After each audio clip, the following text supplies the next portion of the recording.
خواہ ایک کلمہ میں ہوں یا دو کلمے میں، دو کلموں میں ہوں۔ نون ساکنہ جو ہے وہ ایک کلمے میں بھی ہو سکتا ہے اور دو کلموں میں بھی ہو سکتا ہے، اور باقی جہاں تک بات ہے تنوین کی تو وہ ہمیشہ دو کلموں ہی میں ہوگا، وہ ایک کلمے میں نہیں ہو سکتا۔ حروف حلقی یہ 6 ہیں، حمزہ ہا، عین ہا اور غین خا۔ اب پہلے ہم مثالیں لیں گے، یہ 6 حروف ہیں، ٹھیک ہے، 6 حروف ہیں، تو ہم 6 مثالیں یہاں پر ہم پڑھیں گے حمزہ ہا، عین ہا اور غین خا کی۔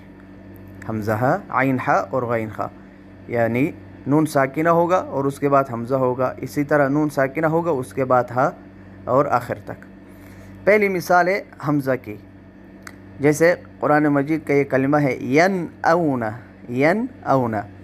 اب یہاں پر دیکھیں یہ نون جو ہے زبر زیر پیش سے خالی ہے، تو یہ نون ساکنہ ہے اور ایک کلمے میں ہے، اور نون ساکنہ کے بعد حروف حلقی میں سے یہ حمزہ آیا ہے، تو یہاں پر اظہار ہوگا۔ اور اظہار کس کو کہتے ہیں کہ نون ساکنہ اور تنوین کو بغیر غنہ کے ظاہر کر کے پڑھنا، اس کو چھپانا نہیں، اس کو ظاہر کرنا ہے۔ ینأون، ینأون، اس کو ینأون نہیں پڑھیں گے، ینأون نہیں پڑھیں گے اس کو، ینأون بغیر غنہ کے۔ اسی طرح ہا کی مثال ہے الانہار، جنات تجری من تحتها الانہار۔ یہاں پر دیکھیں یہ نون ساکنہ ہے، یہ نون ساکنہ ہے، اور نون ساکنہ کے بعد حروف حلقی میں سے ہا آیا ہے، تو یہاں پر بھی اظہار ہوگا۔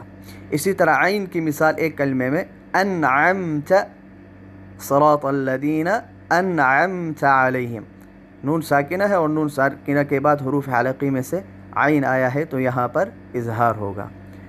اور چوتھا حرف ہے حا، حا حروف حلقی میں سے، اس کی مثال ہے ینحتون، ینحتون، نون ساکنہ ہے اور نون ساکنہ کے بعد حا آیا ہے، تو یہاں پر بھی اظہار ہوگا۔ اور پانچواں حرف ہے غین، اس کی مثال ہے فسینغیضون، فسینغیضون، فسینغیضون۔ اب دیکھیں یہ یا کے بعد نون ہے، نون ساکنہ ہے، اور نون ساکنہ کے بعد غین آیا ہے حروف حلقی میں سے، تو اظہار ہوگا فسینغیضون۔ اور آخری حرف ہے چھٹا حرف خا، خا کی مثال ہے المنخنقۃ، المنخنقۃ، نون ساکنہ ہے اور نون ساکنہ کے بعد حروف حلقی میں سے خا ہے۔ تو اس طرح جہاں جہاں بھی نون ساکنہ کے بعد ان 6 حروف حلقی میں سے کوئی حرف آ جائے تو وہاں پر اظہار ہوگا، وہاں پر کیا ہوگا؟ اظہار ہوگا۔ اس کو خوب اچھی طرح ذہن نشین کر لیں۔ یہ جتنی مثالیں تھیں، یہ 6 مثالیں، یہ ایک کلمہ میں ہیں، یہ کیا ہے؟ ایک کلمے کی مثالیں تھیں۔ اب نون ساکنہ دو کلموں کی مثال، دو کلموں میں ہونے کی مثال ہے نون ساکنہ کی۔ پہلی مثال ہے من آمن، من آمن۔ اب دیکھیں من ایک کلمہ ہے، آمن دوسرا کلمہ ہے۔ اسی طرح من ہادن، یہ من ایک کلمہ ہے، ہادن دوسرا کلمہ ہے، اسی طرح آخری مثال تک۔ من آمن میں نون ساکنہ کے بعد آمن میں کیا ہے؟ حمزہ ہے، تو اظہار ہوگا۔ من ہادن نون ساکنہ ہے اور دوسرے کلمے کے شروع میں ہا حروف حلقی میں سے ہے، تو یہ ایسے موقع پر بھی اظہار ہوگا، من ہادن۔ اسی طرح عین کی مثال من علیم، حا کی مثال من حکیم، اور غین کی مثال من غل، اور خا کی مثال من خبیر، من خبیر۔ تو جہاں جہاں اس طرح آپ کو قرآن مجید میں ملے کہ نون ساکنہ ہو اور نون ساکنہ کے بعد دوسرے کلمے کے شروع میں حروف حلقی میں سے کوئی حرف آ جائے تو وہاں پر کیا ہوگا؟ اظہار ہوگا۔ تو ایک کلمے کی بھی مثالیں آپ نے دیکھ بھی لی اور سن بھی لی، اور یہ دو کلموں میں ہونے کی مثالیں بھی آپ نے یہاں پر ان کو دیکھا کہ کس طرح دو کلموں میں اظہار ہوتا ہے۔ تنوین کی مثالیں، یہ اب تنوین کی ہم مثالیں پڑھیں گے۔ یاد رہے تنوین ہمیشہ دو کلموں ہی میں ہوگا، تنوین ہمیشہ دو کلموں میں ہی ہوگا۔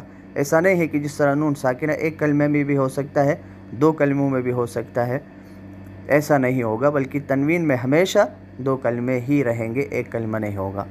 پہلی مثال حمزہ کی ہے کلن آمنہ، کلن آمنہ۔ اب دیکھتے کلن میں یہ دو پیش ہے تنوین، اور اس کے بعد جو ہے دوسرے کلمے کے شروع میں حروف حلقی میں سے حمزہ آیا ہے، تو یہاں ہم کیا کریں گے؟ اظہار کریں گے، کلن آمنہ۔ جروف ہار، تنوین ہے، دو زیریں اور تنوین کے بعد حروف حلقی میں سے ہا ہے، تو اظہار ہوگا، جروف ہار۔ حکیم علیم، یہ عین کی مثال ہے، تنوین دو پیش ہے اور اس کے بعد حروف حلقی میں سے عین آیا ہے، تو اظہار ہوگا۔ من حکیم خبیر، من حکیم خبیر۔ اب دیکھیں من، یہ نون ساکنہ کی بھی مثال ہو گئی، پیچھے ہم نے پڑھ لی تھی، اور اب تنوین کی مثال حکیم خبیر، دو زیریں ہیں تنوین اور اس کے بعد حروف حلقی میں سے خا ہے، تو اظہار ہوگا، من حکیم خبیر۔ قولا غیر، قولا غیر، یہ تنوین ہے دو زبریں اور تنوین کے بعد حروف حلقی میں سے غین آیا ہے، تو اظہار ہوگا۔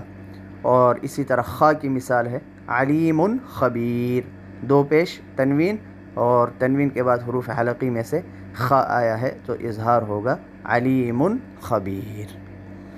ٹھیک ہے جی، تو اظہار کس کو کہتے ہیں؟ اظہار نون ساکنہ اور تنوین کو بغیر غنہ کے ظاہر کرنے کو اظہار کہتے ہیں، بغیر غنہ کے ظاہر کرنے کو اظہار کہتے ہیں، اور اظہار کی ہم نے مثالیں پڑھ لی ہیں۔ اور اظہار کب ہوگا؟ جب نون ساکنہ اور تنوین کے بعد، نون ساکنہ یا تنوین کے بعد حروف حلقی میں سے کوئی حرف آ جائے، اور 6 حروف حلقی ہیں، حمزہ ہا، عین حا اور غین خا۔ اب ہم تھوڑا سورۃ الناس اور سورۃ الفلق میں ہم دیکھتے ہیں کہ وہاں پر کسی کلمے میں اظہار کا حکم آیا ہے یا نہیں۔ سورۃ الناس کے اندر ہم دیکھ سکتے ہیں کہ اظہار کا کوئی حکم نہیں ہے، ہاں اخفاء کا حکم موجود ہے، وہ انشاءاللہ جب ہم اخفاء پڑھیں گے تب ہم اس میں دیکھیں گے۔